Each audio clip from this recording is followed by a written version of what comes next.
Listen, I want to tell you two things about the UK. One, the UK is a very difficult country to live in. Two, they don't give a damn throwing you under the bridge at a simplest mistake.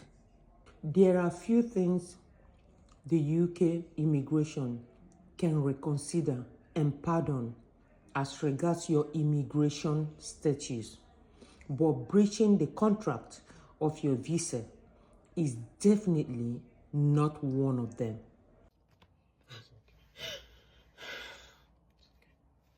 I never knew that one day I would come out like this,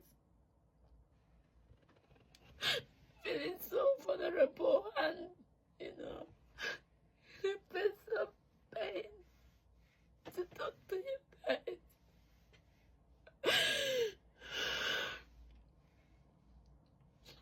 The journey of 3 years, the journey that I wanted to celebrate so much, the journey that everybody around me has wanted to celebrate. It's just I just ended on the way with no opportunity.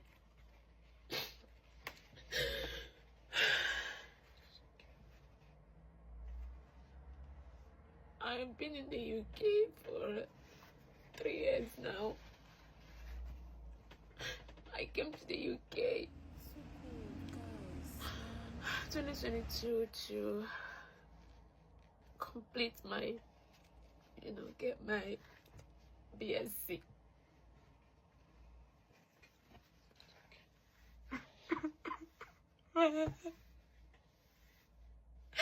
It's been a hell of 3 years. I came in 2022 and 2023 my dad passed away. My sponsor passed away, and I was left in the state of nowhere. Nobody to run to. It was hard. It was so hard to the extent that I had to feel the barrier of my dad. I had to feel the barrier of my dad on a video call. I was devastated. I was confused. I was in a state where I just feel like the world has come to an end. But I told myself that my dad has always wanted me to be a graduate, and this is the dream he wanted for me. I had to somehow I had to graduate, at least with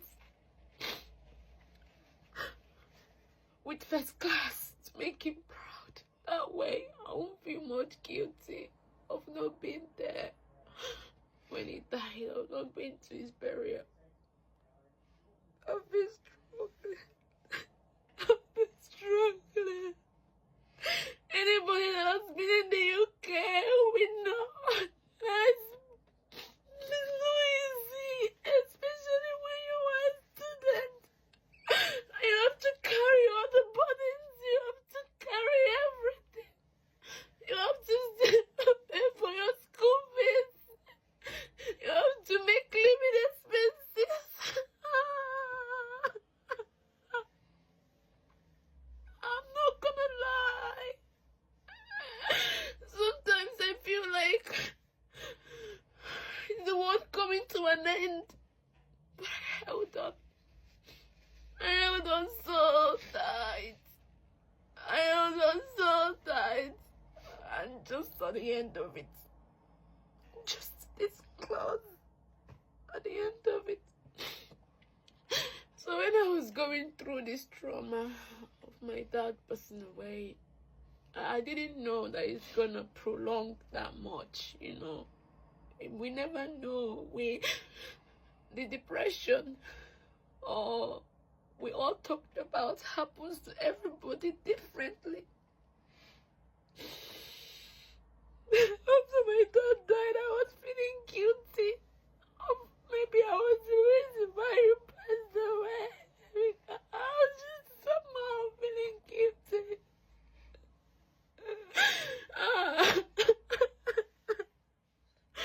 And I could only feel happy when I'm around people. And this country being a very busy country, it was only at work, because I had to work. Even if I'm passing through all this, I need to work. I still have to work to pay for my school fees. I have to work to make a living, even if I'm passing through all this. So I made a mistake. I made a mistake with, I overworked unknowingly. My employer messaged me last year, May, to say that the Home Office called them. And I gave them my reasons, and they submitted to the Home Office, and I thought everything was fine. I was scheduling my hours, I was doing it, I tried as much as possible to come out of the depression I was passing through, even if it was hard. Oh, my heart is aching, my heart is breaking into pieces. My heart is breaking into pieces.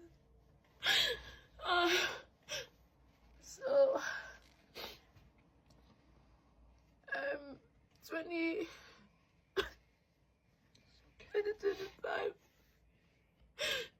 the Home Office messaged me to say that I overworked my hours and I need to give my reasons.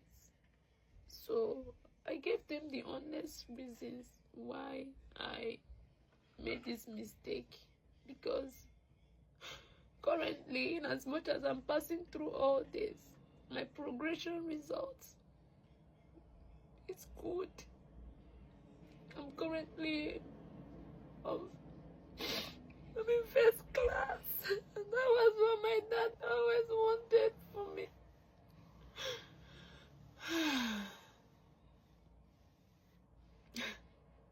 They didn't listen to me. They asked me to leave the country within immediate. They didn't give me chance to get, at least to complete my studies. That was the only thing I wanted. I just wanted to complete my studies. When the Home Office messaged me, I contacted the uni. I was being very honest, really honest. I told them what I was passing through. I told them what happened. But unfortunately, the uni withdrew my sponsorship. They withdrew my sponsorship. I cried. I begged them. I told them that I was just in a vulnerable state. They didn't come through for me. They only treated me like a thief. And treated me like a thief.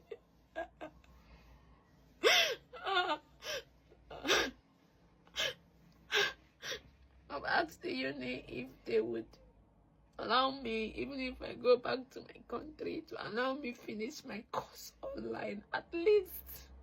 That was the only thing I asked. But they said no. They said they can't. So I can't even get my degree. I can't. It's been 3 years. It's been 3 years. 3 years of pain.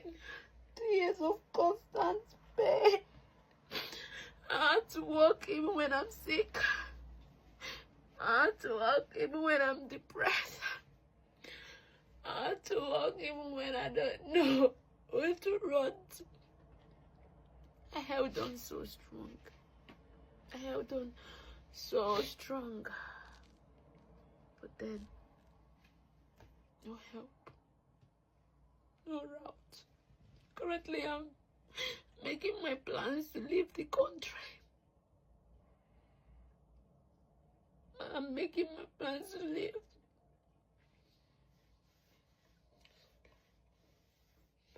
He asked me to live with him in any bed. This is a country I've stayed for 3 years. I've established myself for 3 years. What am I going back to?